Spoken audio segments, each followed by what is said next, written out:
I always thought a man's home should be his stronghold, not a battlefield. But life doesn't give a damn what you think it ought to be. I built my place 9 years ago with my own hands. Every nail, every plank, every bead of sweat. The house sat on just over an acre, a little slice of independence, just 30 feet outside the cookie-cutter borders of Whispering Trails, where every beige box looked like it had been pressed out of the same mold. Mine didn't, and I liked it that way. No HOA board, no pastel-shirted lawn inspectors. Just my porch, my orchard, my chickens, my workshop. Peaceful. That was the word for it. But I'd been thinking of moving on. Montana had been calling for years. Real wilderness. No Wi-Fi, no noise, just trees and sky. I listed the place quietly. Full asking price, no frills. Within a week, I had some nibbles, but only one person showed up uninvited. She pulled up in a spotless Lexus, heels clicking on gravel like they owned the ground. Karen Delmond, president of the Whispering Trails HOA. Her smile was stretched tight, her clipboard clutched like a weapon. She slid a paper at me, her official offer. $47,000 for everything I'd built. Less than I paid for the roof last year. I laughed right in her face. Lady, my land isn't in your HOA. See that stake? That's your line. I'm not selling to you, and sure as hell not for that insult. Her eyes flickered, though the smile didn't. She folded her folder slowly, said, "You're making this harder than it needs to be." Then she tossed the papers onto my gravel like trash and hissed, "You're not leaving me much choice." I should have known then what kind of war I'd just been drafted into. 2 mornings later, 2 sheriff's cruisers rolled up my driveway. No questions, no explanations. They cuffed me on the spot, charged me with assault and threats against Karen. Said I shoved her off my porch and told her I'd bury her in the backyard. I laughed. Bad move. The sergeant didn't laugh with me. They stuffed me in a cell, stripped me of a name, a voice, even a phone call. Karen had filed first, and in this town, that was all that mattered. Suddenly, I was a violent man, a fraud, a thief who didn't own his land. They threw zoning charges at me, claimed part of my lot overlapped HOA property.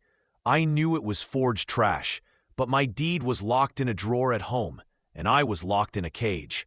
It felt like being erased one lie at a time. Gaze blurred into concrete and fluorescent buzz.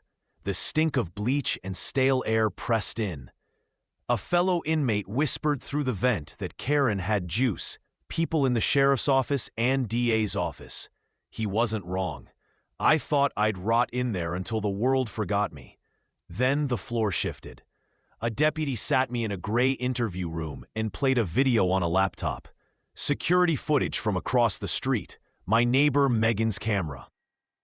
It showed Karen and her husband on my porch, flailing their arms, shouting at nothing, staging their little play. Then I walked out of the garage, calm as a man could be, wiping my hands on a rag. "No, Karen, get off my property." That was all I said. No threats, no shoving, no screaming. Just the truth. The charges collapsed. 20 days in a cell, gone in 45 seconds of footage. Freedom should have felt sweet, but all I tasted was ash. My name was still dragged through the mud. My life stomped on by a woman who thought rules bent for her. I didn't go home that night. I sat in a greasy diner nursing bitter coffee until morning, rage sharpening into something colder, quieter, the kind that cuts straight through.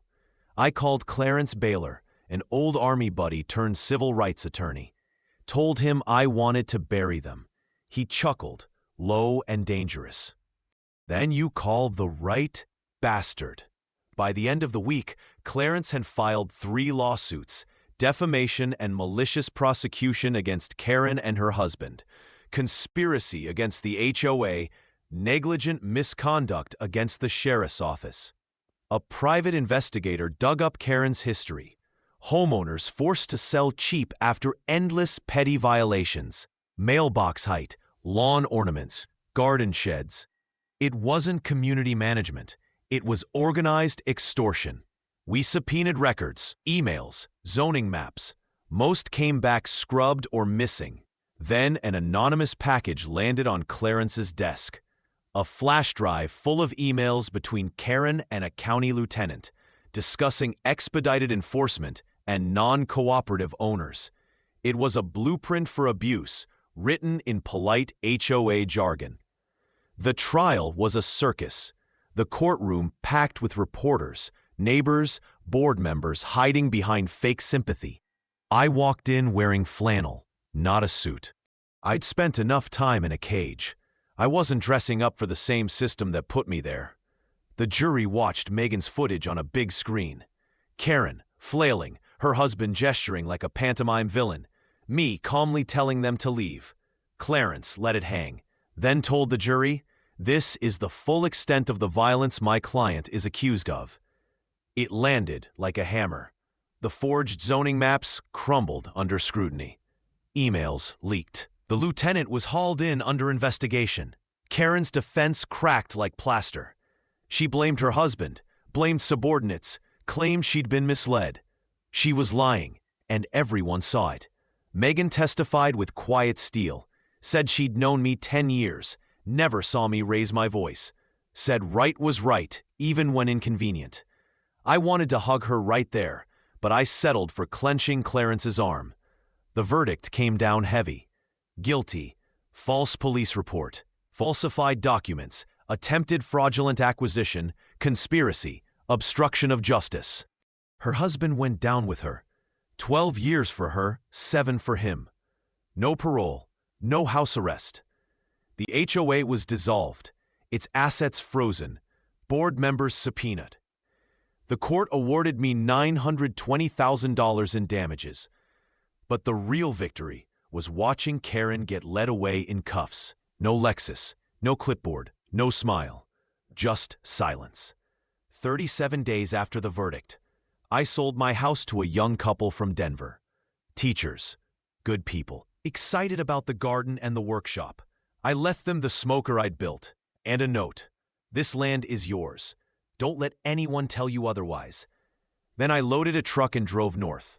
Montana was cold, but it was honest cold.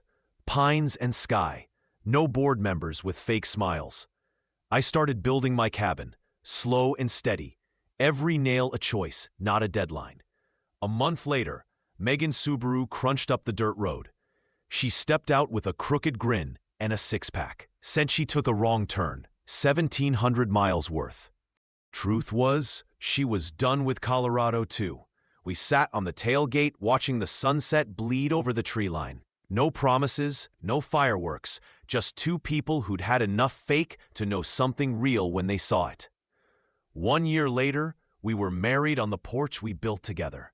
Neighbors, a wandering dog we named Atlas, nothing fancy. I mounted a hand-painted sign on the driveway between two pines. HOA free zone forever.